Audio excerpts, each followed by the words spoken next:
What is up everyone, Nick here, and in today's video we're going to be taking a look at my 3D printed Ares cosplay from Tron Ares. So throughout this video we're going to be discussing how I post-processed all the 3D printed parts, how I did all the electronics, and how I made it all wearable. Now if you don't follow me on Instagram, you might not know that a few months ago I actually attended my very first San Diego Comic-Con. And for the occasion I decided at the last minute I would make an Ares cosplay. So that meant that I had 20 days to get all of this done in time. Luckily I already had access to the 3D files for the costume, and most of the parts actually fit me right out the gate, no scaling required. And only a few parts needed to be reprinted so that they could actually fit me. The 3D files for this costume were done by Do 3D, and if you want them, they're available on their website right now, which I'll link in the description. And if you want a discount on your order, you can use the code Plentiful at checkout. Now the 3D files that I used for this costume were slightly modified. Basically what I ended up doing was slicing some of the parts into smaller portions, that way I could 3D print more parts at once. And on top of that, it just makes it way easier for packing because everything comes apart and screws back together. But more on that later. For the lights, I mostly used three kinds of different RGB strips. We have this 50/50 package,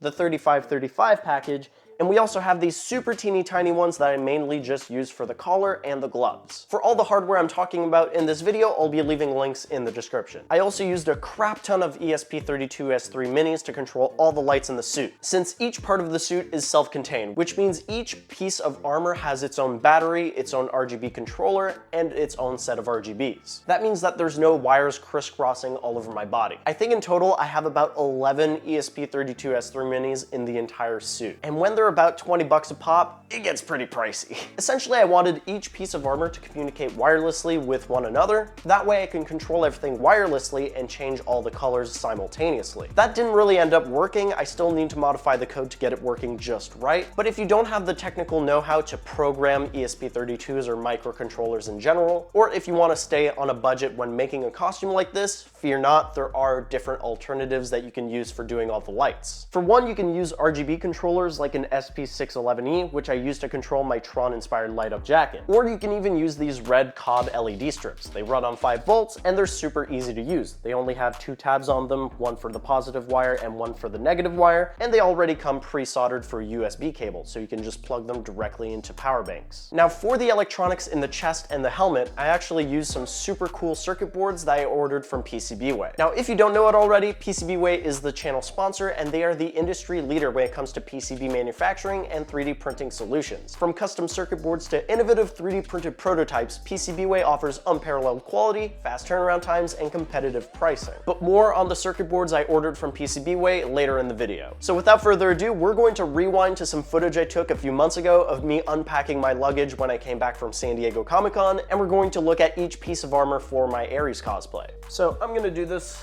from the ground. It will be much easier for me to explain what the heck I'm doing. So I actually managed to pack the entirety of my Ares cosplay into this one nanite case, except for the obvious stuff like the batteries, the helmet, which I usually carry with me as a personal item when I'm flying, along with my disc, which I put in my carry-on, and the forearms, because the batteries in the forearms are permanently attached into them. Otherwise, I would have just placed it in my nanite case. So let me get this opened up for you guys and we can actually take a look at all the parts. So first order of business is a bunch of cables. So this is a 6 USB port charging module type deal. This is super useful for cosplays that need a lot of batteries like this one. So I was able to charge like 6 different batteries at a time from one single outlet. Don't mind all the clothes because that's dirty. Usually when I travel, I like to use a mix of foam to separate the different parts from each other so they don't get scratched up. And I also like using my clothes as extra padding because I need to bring it with me anyway, so might as well make it worth it. So here we have the chest. It seems to have survived the trip. As you can see, there's the POGO connectors at the bottom here, the circuit board I had made by PCBWAY to control all the lights, and the USB-C plug for the battery, which goes right here in the chest. And we also have 2 little connectors here to connect the rest of the lights in the torso. We can just place that right here. Speaking of the rest of the torso, this is like the bottom section of the abs. So we have more RGB lights here, and we have our connectors right here to connect it to the top half. And then we have the top trap pieces with these little lights right here. These use magnets to connect to the chest piece. These are mounts that I custom made specifically for this project. And the way it works is there's like a U shape to this magnet mount, which means that the magnet won't slide side to side when it meets up with the other magnet. And then the buckle right here is to attach to the shoulder. Here we have the back, which has the disc mount right here and the rest of the neck seal. And we also have the knees, which use FIDLOCK to attach directly to my knees. These worked super well. They never detached while I was wearing the costume. Pretty happy with how these turned out. I might actually start doing this for my Iron Man suits because this worked shockingly well. Here we have the spine piece for the back, which snaps in to the back using this elastic right here. We have the connector for the lights, and we also have a bunch of threaded inserts to screw to the back. Here we have the little skirt pieces with their RGB lights. So this connects directly to the spandex using button snaps, and then we have these POGO connectors which snap into the torso of the costume. Here we have like the rib pieces which go right here. These connect to the rest of the torso using these TPU mounts that I added. And here we have the spandex bodysuit, which is littered with FIDLOCK connectors and button snaps. Yeah, this is completely inside out. How'd this happen? And now we're at the bottom layer of the suitcase. So let's see if I can tilt this upward. Yeah, without obscuring anything. So we have the shoulders, the thighs, the shins, and inside the shins we have the shoes and the biceps. And we also have a few other pieces like these back panels. So if I take one of these out, we have the thigh armor, we have a shoe. I just bought some regular all black shoes off of Amazon with a slight lift in them. I didn't bother 3D printing the movie accurate cover for the shoes because nobody's looking at my feet, and I only did this in like 20 days. So I figured I could give myself a little bit of slack while I worked on this and just get myself some regular shoes. I might upgrade to a shoe cover later on, but we'll see. What else do we have in here? We have the elbows, which are also attached via FIDLOCK. We have the gloves, and we have, let's see if I can take it out. Yeah, the bicep. And lastly, we also have the hand cover. I think that covers pretty much all the pieces. We have both shoulders right here, and then we have the other set of thighs, shins, blah, blah, blah, blah, blah. So now that you guys have seen every single piece of armor that it took to make this costume a reality, how exactly did I make all of this in just 20 days? Well, for starters, every single piece of this costume was actually 3D printed out of Polymaker ABS, and most of them were 3D printed on the Creality K2+. And each part of the costume was 3D printed with 3 walls and 10% gyroid infill to make them nice and strong. And since ABS reacts to acetone, I actually used the acetone vapor smoothing method to get all these pieces nice and glossy. Now, if you're not familiar with acetone smoothing, it basically involves taking an ABS or an ASA part and putting it inside an enclosure. Now, in this enclosure, you're going to have acetone vapors, which are going to lightly melt the surface of the plastic. The more time you leave it in the bin, the more it melts. So after a certain amount of time, you open your bin, you take out your part, you let it reharden, and then you're left with a nice glossy 3D print. Now, if you want a tutorial on how to do acetone vapor smoothing, I actually helped my friend Frank put together a tutorial over on his channel, which I'll link in the description. But my specific method actually has a twist. Instead of just taking the raw 3D print and putting it in the bin for acetone smoothing, I actually go through the process of sanding all the parts down to get rid of all the layer lines. That way, once you acetone smooth the part, you're left with a super glossy print with no layer lines to be seen anywhere. So my sanding process starts as follows. I start by sanding the ABS print with 120 grit sandpaper on an electric sander, and I make sure to get rid of the layer lines on this very first step since there's no way for us to fill them back in later with primer. And then I'll use regular sandpaper to get all the hard to reach areas. Then I'll repeat the exact same step with 220 grit sandpaper before wet sanding the entire part with 400 grit sandpaper. And once the part has been properly dried off, the print is ready for acetone smoothing. I'll soak paper towels in acetone and hang them inside a polypropylene bin with a metal grate at the bottom for the part to be resting on. That way it's not making contact with acetone at the bottom of the bin. Then I'll close the enclosure with the part and I'll leave it for 30 minutes. And at the end of 30 minutes, I open it back up and I take my part out. So that's basically how I was able to get all of this done in 20 days. Since there's essentially no wait time for primer to dry or paint to dry or anything like that. And on top of that, the suit is super resilient as a prop because there's no paint to chip. So at most, the plastic might get scratched or damaged, but it's not going to discolor. And now that we've covered the 3D prints and how I was able to get them nice and smooth, let's take a look at each part individually. So let's start with the shins. Now, I don't think I mentioned it earlier in the video, so I'm just gonna clarify right now. All the white pieces that you see on the armor are actually white ABS, because white ABS and white filament in general diffuses light very well. Now the shins are actually two separate pieces. Now let's see if I can actually do this on camera. There's two snaps inside the shin to split this part. There we go. So let me undo this wire here, and there we go. So the main part of the shin has the ESP32 inside a 3D printed enclosure, and that controls the lights. So you can see that there's a teeny tiny 3-pin connector right here because it connects to the lights on the other side of the armor. Now, Do 3D designed these shins to attach magnetically with a bunch of magnets. The only issue is it doesn't really work that well. Now, on top of me using some pretty weak magnets, which was a mistake on my part, the shins actually like to come apart as you move around while wearing the armor. So to counteract that, I actually added 2 pieces of elastic on the back plate of the armor itself, and these elastics have a set of button snaps installed in them. That way the elastic pulls the back plate into place and keeps it from falling off. And on top of that, we have some black foam at the very bottom of the shin just to keep it nice and compressed, to keep it from jiggling or turning side to side. And then we have some elastics on the back plate itself to keep the battery secured in place. So moving along, right above the shin, we have the knees.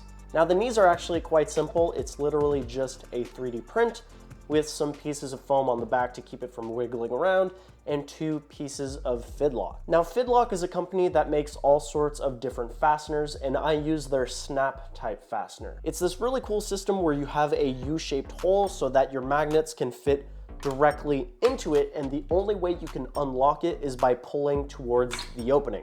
So that means that you can't pull it apart, you can't pull it side to side. The only way that you can unlock it is by pulling up towards those openings. But you can either slide it in through those openings or straight on and it will connect. This system worked incredibly well for my costume in some parts.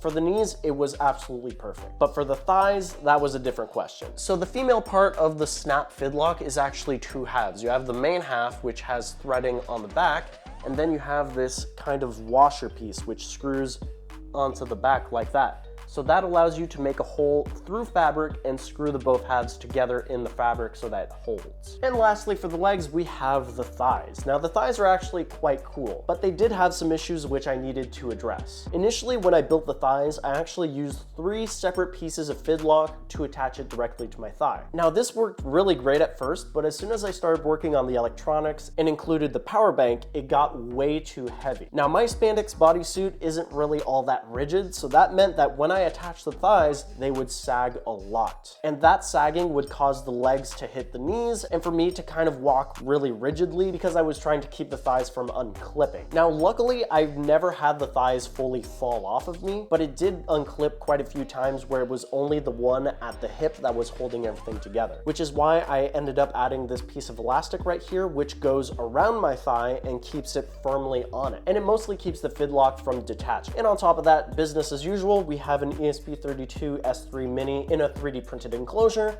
and we have our RGB lights which illuminate the white pieces on the thighs. Now, since this one actually has its USB cable, I'm actually going to plug this in to show you guys what it actually looks like. I don't know how well this is going to come off on camera because I have that big light right there. Not bad.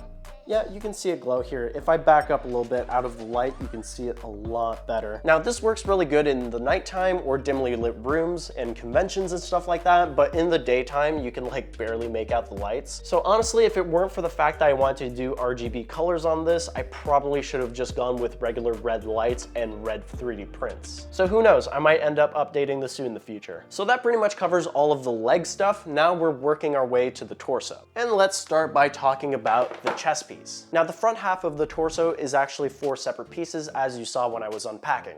We have the main chest piece right here, we have the ab section, and then we have the 2 rib pieces. We also have this little neck detail, which I just ended up gluing in place because the magnets were just not strong enough to really keep it there, and it didn't really need to come apart anyway, so I just permanently glued it in place. Now for the electronics, we pretty much have the same deal. So we have our RGB strips, we have our USB cable for the power bank, but we also have these two little POGO connectors. Now these are used to power the hip pieces, which are right below the torso on my spandex. And then in the middle, we have a custom Tron Aries circuit board that I designed to control all the RGB lights. Now this is the exact same one that I initially designed for the helmet, but I ended up repurposing for the costume, and it works incredibly well. And I also designed a few variants for just regular COB LEDs. And these boards were also designed with the purpose of controlling two 5-volt fans. So you can solder a kill switch onto it, that way you can toggle the fans on and off. I'll leave project links to PCBWAY in the description so that you can order your very own if you want to. Now the other pieces of my costume did not have any sort of diffusion when it came to the lights because there was just enough spacing between the 3D printed part and the light itself to diffuse pretty well. Now when it came to the torso,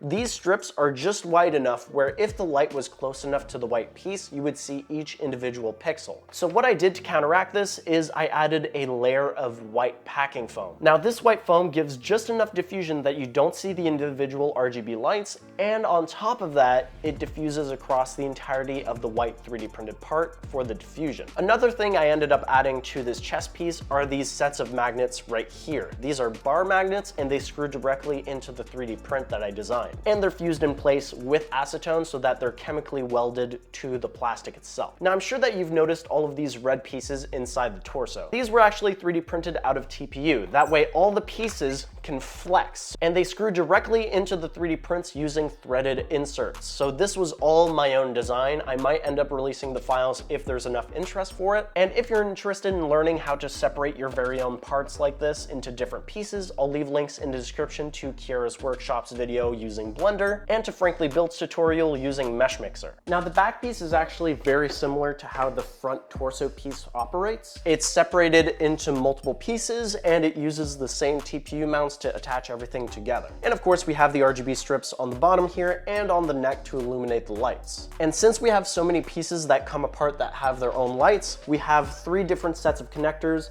that clip apart, that way I can take everything apart. And similar to the method I used with the shins, I have some elastics on either side of my ribs with FIDLOCK this time instead of button snaps to keep the back piece and the front piece tightly attached together. That way there's no weird separation at my lower back and my stomach. Now on the trap areas, I have these sets of clips which attach directly into the shoulders, and the shoulders themselves attach into the biceps, and that's how everything holds together. Now the reason the neck pieces are separate from the rest of the back is 1, it's easier to 3D print this way, and 2, it's because the neck kind of wraps inwards, which makes it really awkward to put around your neck. Now this way, I can actually put on the back and have the neck wrap around my actual neck, which makes it a lot more comfortable to wear. Now when it comes to putting it on, we need to clip in these elastics with the FIDLOCK into the chest. So not only does it help the chest and back stay together around my body, it also keeps the chest from just falling off, because if I start jumping around, the magnets at my neck will give out and the chest will fall off. So this is kind of a fail-safe for these in case this lets go. And then all we need to do is align the magnets on the neck and the chest.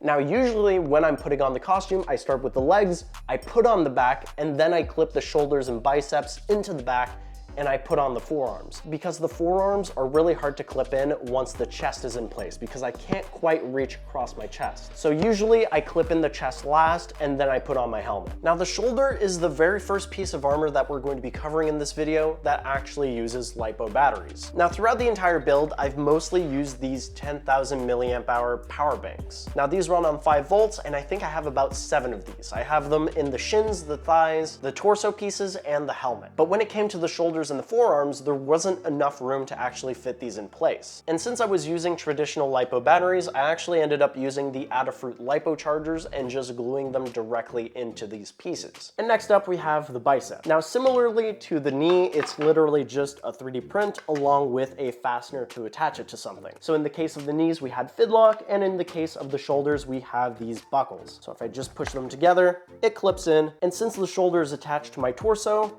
The bicep is supported by the shoulder. So we can just move this aside for now, and now we can take a look at the forearm. Now the forearm is technically two pieces. You have this main section along with this little piece right here. In my case, since my hands are pretty narrow, I just ended up gluing this directly to the 3D printed part. And on the inside, we have the exact same electronics for the rest of the suit. We have our RGB lights, we have our ESP32 Mini, and we also have our LiPo, which is currently under some foam, along with the kill switch and the Adafruit LiPo charger. So if I just flip this on, everything should turn on just like that. Now, I did forget to mention, I actually built the elbow pads for the costume too. It's literally just a teeny tiny 3D print along with some FIDLOCK, and this just locks directly onto my elbow on the spandex. And we also have a POGO connector inside the forearm, and this connects directly to the glove just like that. And the glove armor itself connects to my glove, you guessed it, using FIDLOCK again. And that just snaps in just like that, and it keeps it in place.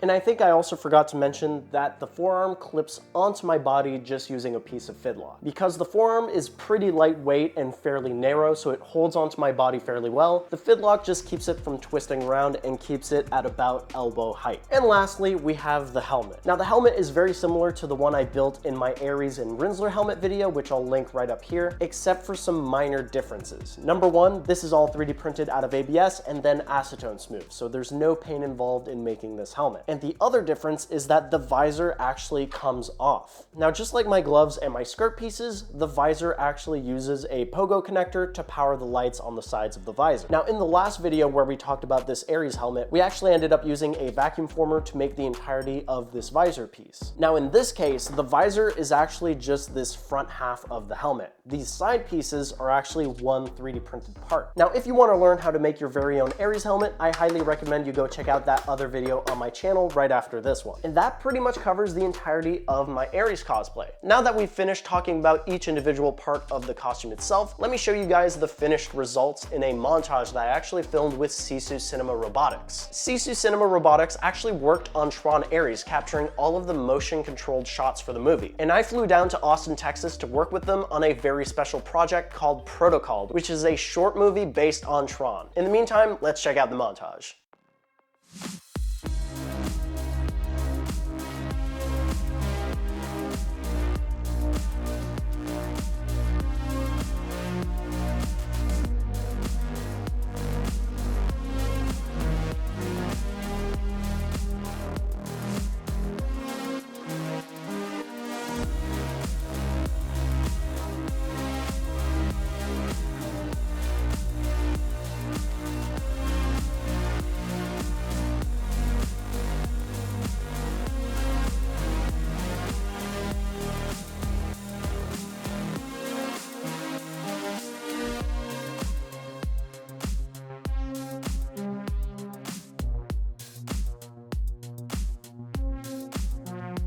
And that's going to be it for today's video, guys. I really hope you enjoyed it. If you have any questions about how I made the Ares cosplay, whether it be the 3D printing or the electronics, please leave your questions in the comments down below. And if there's enough interest and questions about the build, I might make a separate Q&A video covering all of those questions in detail. A special thanks again to PCBWAY for sponsoring this video and for sponsoring the channel, as well as FIDLOCK for providing all of the different fasteners I ended up using on this project. And I will see you all in the next one.